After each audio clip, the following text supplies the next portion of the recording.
Bienvenue et bonjour Jérôme Guedj. Bonjour Sonia Mabrouk. Et merci de votre présence. Vous êtes député socialiste de l'Essonne, vous êtes également secrétaire national à la laïcité au parti, au PS. Dans l'actualité, monsieur Guedj, tout à l'heure, un discours à la Sorbonne comme en 2017 pour Emmanuel Macron sur l'Europe, c'est le discours Sorbonne 2. Est-ce que vous vous attendez à un discours du chef de l'État ou bien un discours de lancement du directeur de campagne de la majorité? Le simple fait que vous posiez la question pointe l'ambiguïté du choix du moment, évidemment. On a la campagne des élections européennes de Valérie Hayé, disons-le sans être discourtois, qui patine, qui n'imprime pas. Quelle est l'orientation? Quelle est la vision?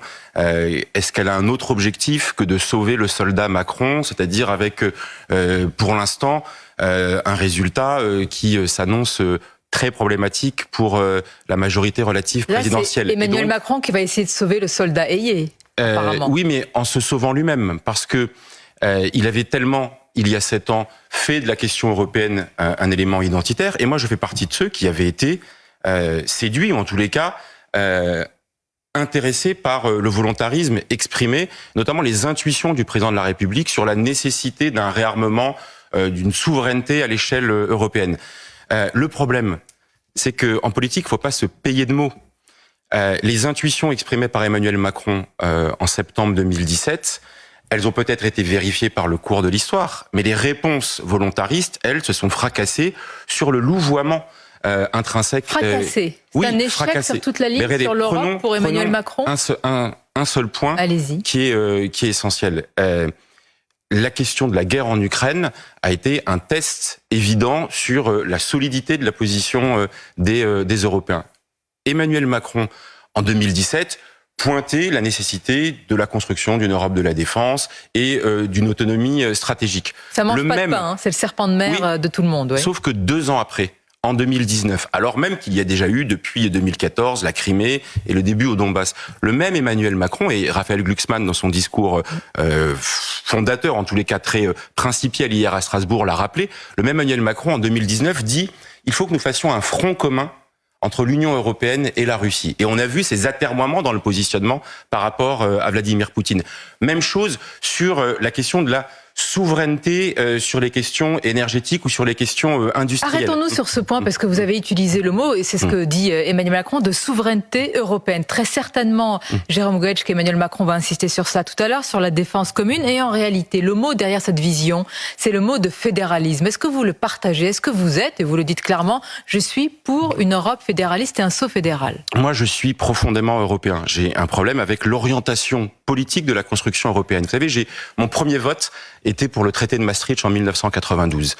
Et j'avais 20 ans. Et à l'époque, le pari que nous faisions était de dire que l'intégration économique et monétaire va produire mécaniquement de l'intégration sociale et politique. Le problème, c'est qu'on a fait un marché, on a fait une monnaie, mais on a assumé dans les frontières de l'Union européenne une sorte de compétition de tous contre chacun, avec notamment le dumping social et fiscal, avec des fiscalités très disparates d'un pays à l'autre. Et surtout, on ne s'est pas armé au nom du libre-échange face au bloc, qu'il s'agisse des États-Unis ou surtout de la Chine. Donc aujourd'hui, c'est important ce que vous dites. C'était un moment aussi où certains affirment qu'on s'est assis sur la volonté populaire. Est-ce que ce n'est pas, c'est une crainte et c'est une question, est-ce que ce n'est pas le but d'une Europe fédérale, c'est-à-dire d'effacer, d'annihiler finalement les nations? Mais, vous voyez, je vous ai dit, mon premier vote favorable, il était en 92, c'était un pari.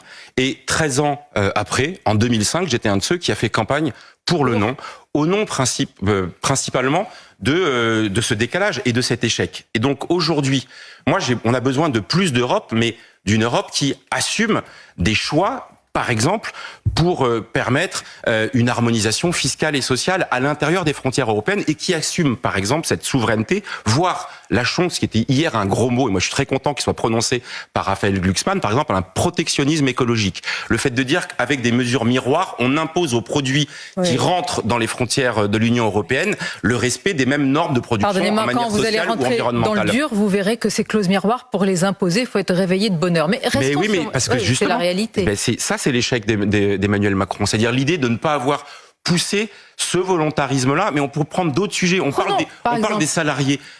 Hier, on est allé au bout d'un processus d'adoption de la directive sur la protection, vous savez, des travailleurs détachés, des livreurs, des Deliveroo ou des chauffeurs Uber.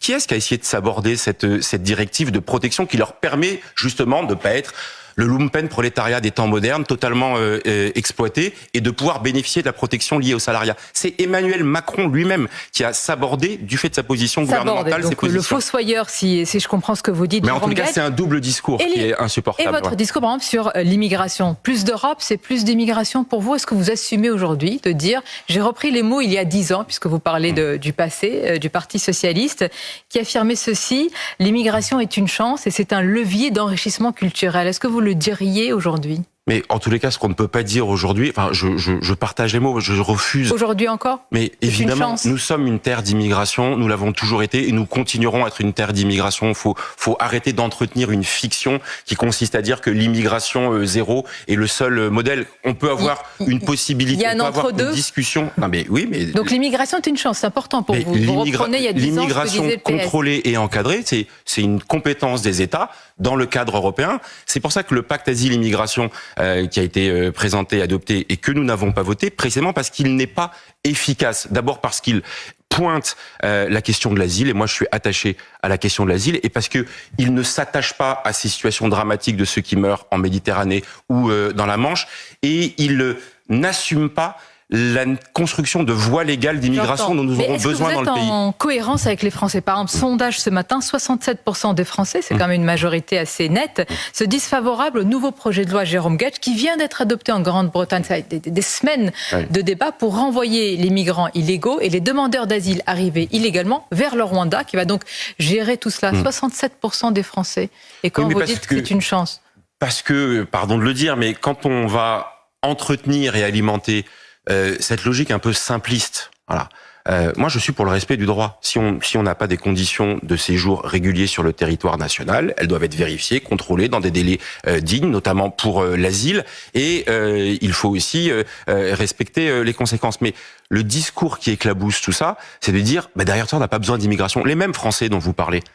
Si vous leur dites, pour l'auxiliaire de vie qui va s'occuper de votre papa ou de votre maman, pour le serveur qui va travailler, pour le professeur sur le plateau de Saclay qui va enseigner et former vos ingénieurs, vous voulez absolument qu'il n'y ait pas d'immigration ? Les services d'urgence. Croyez-vous que ce discours tient encore avec un taux de chômage comme celui qui est le nôtre ? Mais nous savons aujourd'hui que nous avons des secteurs en tension pour lesquels, de toute façon, le recours à l'immigration, en plus de la mobilisation de l'ensemble des résidents réguliers français ou étrangers sur le territoire national est nécessaire. Enfin, vous savez, la démographie, c'est aussi un facteur de puissance. Et considérer que se priver de cet apport migratoire, vous savez que l'année dernière, pour la première fois, il y a eu plus de décès que de naissances sur le territoire français. L'immigration va venir, combler le déficit. Il s'agit pas de combler. Je défends aussi le réarmement d'une politique nataliste, à condition que ce soit une politique sociale de soutien notamment aux familles, de soutien aux femmes qui doivent concilier vie professionnelle et vie familiale. Mais de grâce,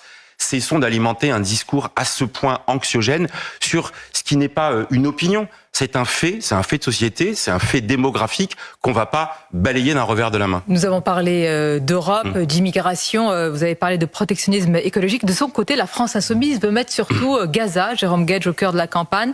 La convocation par la justice de Mathilde Panot, présidente du groupe LFI à l'Assemblée, fait couler beaucoup d'encre. Dans le cadre d'une enquête pour apologie de terrorisme. Est-ce que vous considérez que c'est une judiciarisation du débat que vous dénoncez, ou alors, sur un sujet aussi grave, LFI doit s'expliquer sur son communiqué et ses propos ? Moi, je suis très clair, Célia Mabrouk. J'étais Charlie et je suis toujours Charlie. Je suis trop attaché à la liberté d'expression pour considérer que, dans le débat politique, chacun n'est pas libre de dire ce qu'il veut. Je me suis prononcé sur ce communiqué du 7 octobre. C'était une faute politique et morale. Je l'ai condamné et j'en ai tiré les conséquences. Mais je le combats sur le terrain politique et moral. Judiciariser et criminaliser, comme on le voit depuis plusieurs années. Les questions syndicales, les questions associatives, on l'avait vu avec les soulèvements de la terre. Pour tous, pas seulement pour une personnalité de gauche. Je le dis pour tous. Voilà. Je n'aime pas cette espèce de chape de plomb qui consiste à détourner des outils de la lutte antiterroriste. Cette disposition sur l'apologie du terrorisme, c'était une disposition prise dans le cadre de la lutte antiterroriste, et de venir pointer tel ou tel. Maintenant, après, j'assume le débat politique, et je le fais y compris avec des gens qui n'ont pas hésité à me jeter en pâture quand je n'étais pas d'accord avec eux. C'est pour ça que j'ai démarré par cette question avant d'aller sur... C'est le débat politique. Mais vous avez été une cible dans ce débat, puisque Jean-Luc Mélenchon vous a dénoncé comme étant l'un des instigateurs de l'annulation de sa conférence. Allez, vous avez affirmé que vous n'aviez pas demandé cette annulation, mais vous avez dénoncé d'ailleurs très rapidement le fameux logo sur l'affiche de cette conférence qui, je le rappelle, nie l'existence d'Israël. Mais de quoi Jean-Luc Mélenchon, pour vous, Jérôme Guedj, pour vous, pour votre histoire, pour votre engagement, pour vos convictions, se rend-il coupable en adoubant un tel logo ? Il entretient une ambiguïté, c'est le point que j'ai dénoncé. En effet, c'était mensonger de dire que c'était sous mon impulsion que cette conférence à Lille a été annulée. Je vous ai dit, je suis attaché au débat démocratique, et j'avais dit très clairement, chacun peut choisir les thèmes qu'il veut aborder. Mais souffrez que moi-même, je puisse dire que les ambiguïtés depuis le début de ce conflit porté par la France insoumise m'ont été insupportables. Le communiqué du mois d'octobre... Il est ambigu encore ? Quelle ambiguïté il y a en réalité quand vous adoubez? Non, mais je pose une question. Un tel logo. Quand vous comparez le président vous adressez un parallèle, pour être précise, entre le président d'une université et Adolf Eichmann. Où est l'ambiguïté? Mais pour moi, tout ça, ce sont des fautes politiques et morales. D'ailleurs, plutôt révélatrices d'une fébrilité dans cette campagne électorale. Et surtout, l'absence de nuances. Parce que, voyez-vous, on veut me réhabiller comme d'autres dès l'instant où on n'est pas aligné sur les positions de la France insoumise, et on peut ne pas être aligné sur une partie des positions. Le point de départ était l'absence de condamnation claire du Hamas comme mouvement terroriste. Moi, je demeure sur la ligne qui n'a pas bougé. Voilà. Je pense d'abord que c'était une attaque terroriste. Je pense aujourd'hui encore à la libération des otages, et dans le même temps, bon sang, pourquoi on n'arrive pas dans ce pays à pouvoir dire ça et à dire aussi que je suis... On n'arrive pas. Qui n'arrive pas? Mais parce qu'on nous enjoint de choisir un camp. Vous étiez dans le même mouvement, la NUPES. Et je veux terminer ma phrase, parce que sinon on va dire que je suis hémiplégique. Je veux pouvoir condamner le Hamas, dire qu'il est l'adversaire des Palestiniens, et dire aujourd'hui que la riposte israélienne est insupportable. Je vais vous poser... On va en parler. Et il faut le dire extrêmement clairement, que je combats le gouvernement de Benyamin Netanyahou, comme hier soir des Israéliens sont allés manifester devant son domicile pour dire ça suffit. Donc, le fait Monsieur Guedj, attendez, on va y venir. Je veux comprendre. Vous avez été ciblé. Il y a comme on dirait des haters sur les réseaux sociaux quand même. Je confirme. Voilà. Qui vous poursuivent. Donc moi j'aimerais savoir par rapport à Jean-Luc Mélenchon où vous en êtes aujourd'hui. Vous me dites des ambiguïtés. Est-ce que c'est votre gauche et comment vous le qualifiez tout simplement? Écoutez, la conséquence. J'espère que tout le monde l'a vu. La conséquence de ce qui s'est passé le 7 octobre, c'est que la coalition politique que nous avions mise en place en juin 2022 n'existe plus. Voilà, j'ai été un de ceux, et franchement, je n'en tire aucune gloriole, mais c'était pour moi épidermique et principiel. Mais pourquoi avoir attendu ce temps? Vous ne vous doutiez pas de telles ambiguïtés? Moi, c'est parfois votre étonnement peut étonner.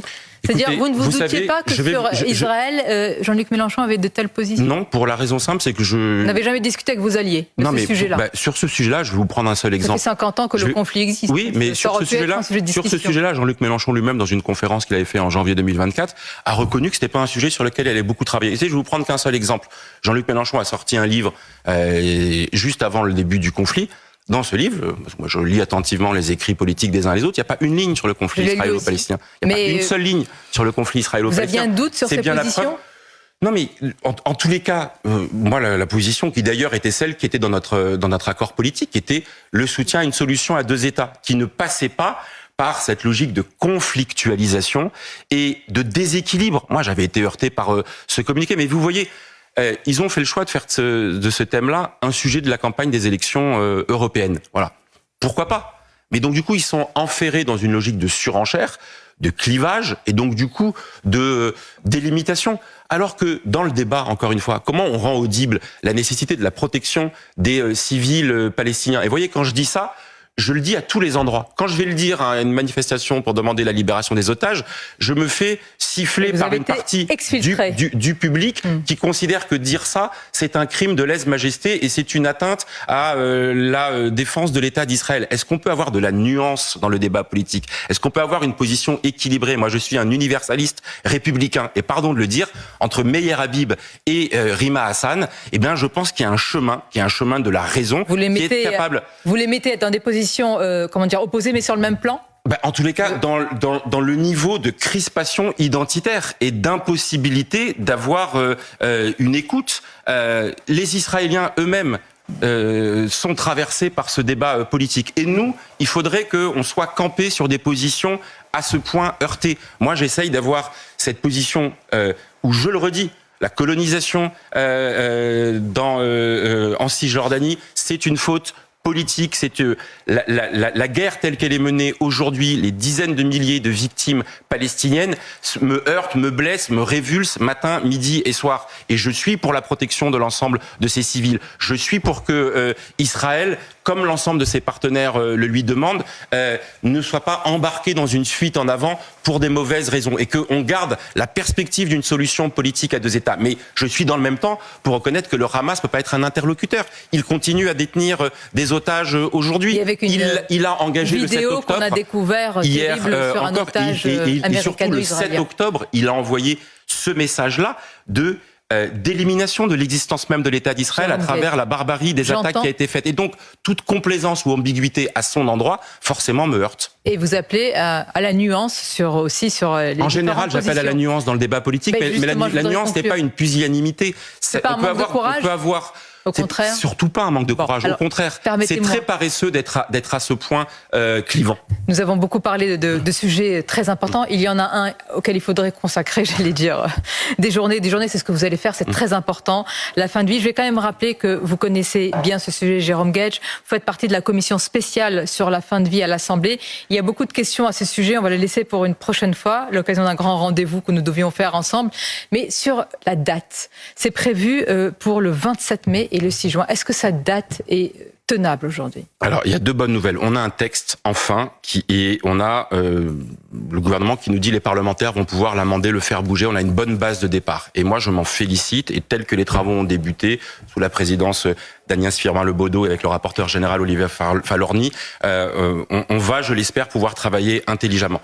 Je l'ai dit dès la première séance, le fait d'avoir choisi du 27 mai au 6 juin, il y a un télescopage avec le calendrier des élections européennes et c'est bon ni pour l'un ni pour l'autre. Voilà. Et donc, moi, j'avais proposé tout simplement qu'on le décale.